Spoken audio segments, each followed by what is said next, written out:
In front of me is Honor Magic6 Pro, and today I would like to show you how you can check a password saved in Google Passwords Manager.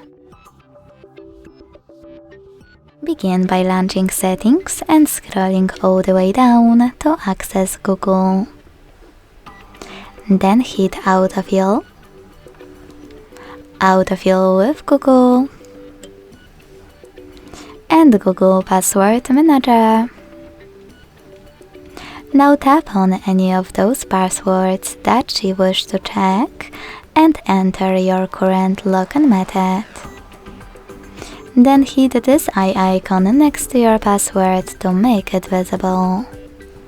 Thanks so much for watching. If you enjoyed this video, leave a like, comment and subscribe.